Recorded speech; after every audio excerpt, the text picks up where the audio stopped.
बोलिए प्रेम से भक्तवत्सल भगवान की जय।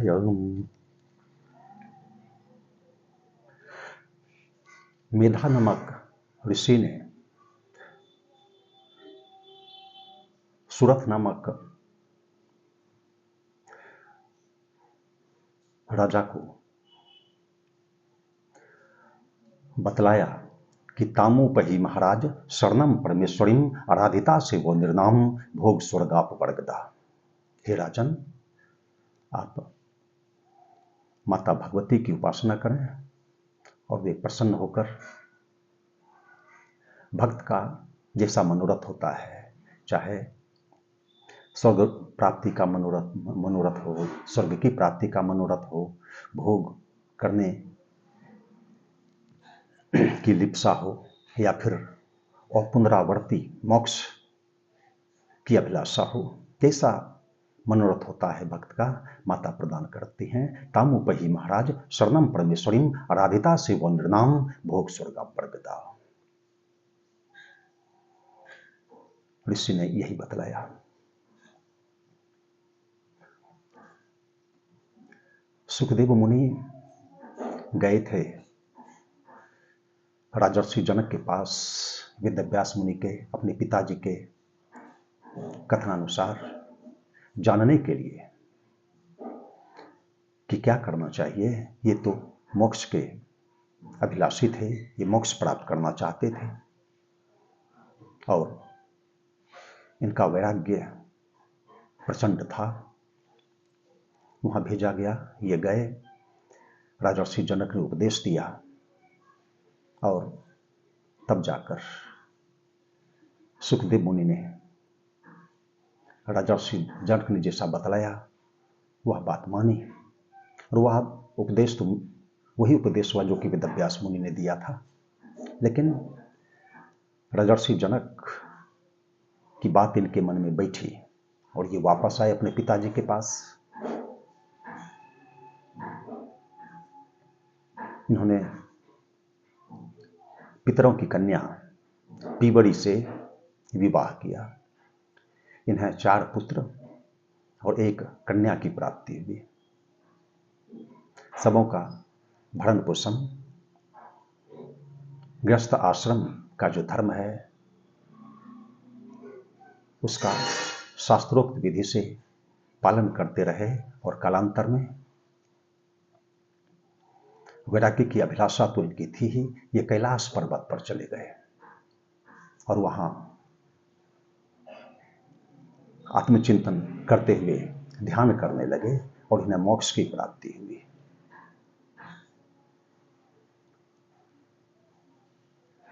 सुखदेव मुनि के संदर्भ में श्रीमद् भागवत में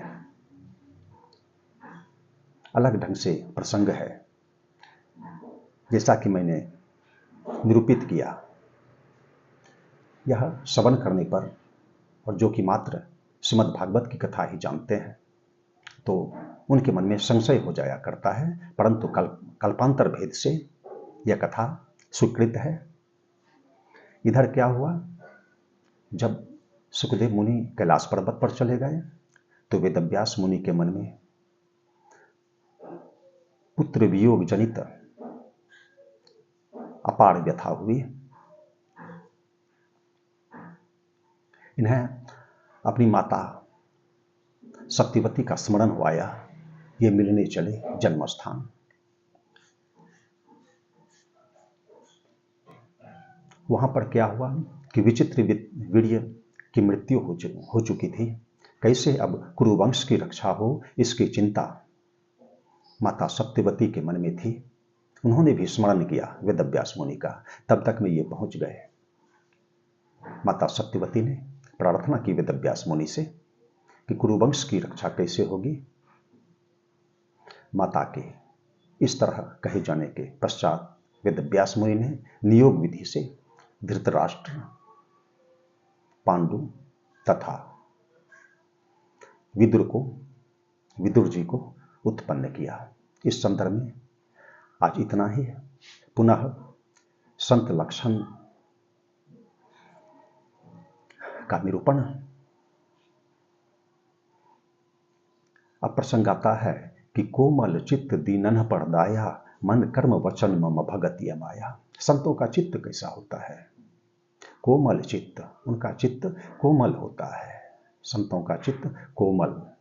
और इसी तरह परमात्मा का चित्त भी होता है। परमात्मा का चित्त कैसा होता है? परमात्मा का चित्त कि रहती न प्रभु चित्त चूक किए कि करत सुरति सैबार रहिए की। जब विदुर जी के यहाँ कृष्ण भगवान पहुंचे और माता विदुरानी स्नान कर रही थी, इसी क्रम में कृष्ण भगवान पहुंच गए। विदुरानी की मनोस्थिति तो विचित्र हो गई, क्या करें, कैसे करें। वे छिलके देती गईं और कृष्ण भगवान वही पाते गए, केला नहीं छिलका खाते गए। विदुर जी पहुंचे, कहा कि यह क्या कर रही है? आश्चर्य हुआ उनके मन में, अचरज हो गया, अचंभा हो गया, यह क्या कर रही है? जहां बुद्धि लगती है वहां फिर भाव पीछे पड़ जाता है। तो यही है, रहती न प्रभु चित चूक किए कि करत सुरति सैबार ही की। भक्त जैसा व्यवहार करता है परमात्मा उसी का लेखा जोखा रखते हैं। उससे जो त्रुटि हो गई उसकी गणना परमात्मा नहीं करते, उसके भाव का स्मरण किया करते हैं। नारद देखी विकल जयंता, लागी दया कोमल चित संता। नारद देखी विकल जयंता, जब जयंत को, देवराज इंद्र के आत्मज को विकल देखा, किन्होंने, क्योंकि जयंत ने परीक्षा करने का प्रयास किया था, चोंच मार दी माता के तलवे में, ऐसा उल्लेख है श्री रामचरितमानस में। परंतु वाल्मीकि रामायण में तो माता सीता के वक्षस्थल पर भी चोंच मारने की बात, उनका वक्षस्थल बहुत घायल हो गया। लेकिन जब वाण चला भगवान श्री राम का और जयंत भागते चले, तो यह दृश्य जब देखा, इस पर जब दृष्टि पड़ी तो दया आ गई देवर्षि नारद के मन में।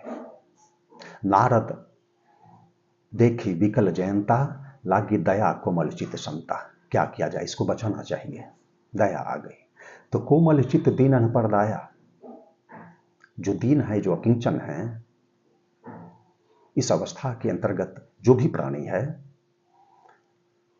तो उस पर दृष्टि पड़ने पर, ज्ञात होने पर, कोमल चित्त है संत का, उसी पर दया आ जाती है। कोमल चित्त दीनन पर दाया, और मन कर्म वचन मम भगति अमाया। और जो मेरा भक्त है, जो परमात्मा की उपासना करता है, भगवत भक्त है, तो वह मन से, कर्म से और वचन से निर्मायिक होकर मतलब मन का निर्मल होना, मन का विकार रहित होना, यही तो अमायिक होना है। मन कर्म वचन मम भगति अमाया, मन का निर्मल होना और उस भाव से भगवत भक्ति करना, उस भाव से मम भगति अमाया। लेकिन अब कैसे कैसे लोग भक्ति करते हैं? जाकी रही भावना जैसी, प्रभु मूर्ति देखी तिन तैसी। जो योगी हैं कैसे भगवत भक्ति करते हैं तो योगी न परम तत्वमय भाषा, शांत शुद्ध सम सहज प्रकाशा। योगी न परम तत्वमय भाषा, योगी को परमात्मा किस रूप में भासते हैं, किस रूप में प्रतीत होते हैं। जब भगवान श्री राम मिथिलापुरी में थे, धनुष यज्ञ में गए हुए थे, और भगवत भक्तों ने जब उस समय देखा भगवान श्री राम को, इन पर जब दृष्टि पड़ी तो कैसा बोध हुआ? तो योगी न परम तत्वमय भाषा, परम तत्वमय कैसा है भाई परम तत्व? किसको परम तत्व कहें, किसको समझें? योगी ने परम तत्वमय भाषा, शांत शुद्ध सम सहज प्रकाशा। सहज प्रकाश रूप भगवाना, नहीं तहां पुनि विज्ञान विहाना। सहज प्रकाश रूप भगवाना, प्रकाश के रूप में, और सहज प्रकाश जिसको कि नेचुरल लाइट कहते हैं, समझाने के लिए। वास्तव में तो परमात्मा नेचुरल लाइट भी नहीं है, लेकिन बोलने के लिए तो हम वहीं तक बोल सकते हैं। तो सहज प्रकाश रूप भगवाना, नहीं तहाँ पुनि विज्ञान बिहाना, इस तरह से होता है। तो योगिन परम तत्वमय भाषा, शांत शुद्ध सम सहज प्रकाशा। लेकिन जो भक्त हैं, हरि भक्तन देखे दो भ्राता, इष्ट देव इव सब सुख दाता। सहज प्रकाश के रूप में, यानी बिंदु के रूप में। बिंदु की क्या परिभाषा है? बिंदु किसे कहते हैं?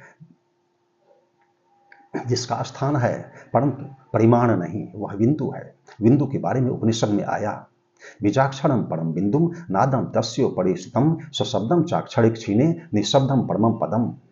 पहले बिंदु है और उसके बाद नाद है, और नाद का आश्रय लेकर व्यक्ति अनाहत नाद को प्राप्त कर लेता है। यह है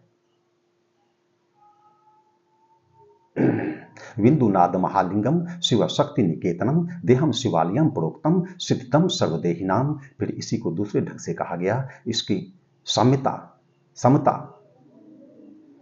के निरूपित करने के संदर्भ में। बिंदु नाद महालिंगम शिव शक्ति निकेतनम देहम शिवालयम प्रोक्तम सिद्धम सर्वदेहिनाम। आज इतना ही। कालांतर में पुनः हम लोग श्रवण करेंगे संत के बारे में, और अन्य प्रकरणों का भी श्रवण हम लोग करेंगे। सीताराम सीताराम सीताराम जय सीताराम सीताराम सीताराम सीताराम जय सीताराम सीताराम सीताराम सीताराम सीताराम सीताराम सीताराम सीताराम सीताराम सीताराम सीताराम सीताराम जय सीताराम सीताराम सीताराम सीताराम जय सीताराम। धर्म की जय हो, अधर्म का नाश हो, प्राणियों में सद्भावना हो, विश्व का कल्याण हो। हर हर महादेव।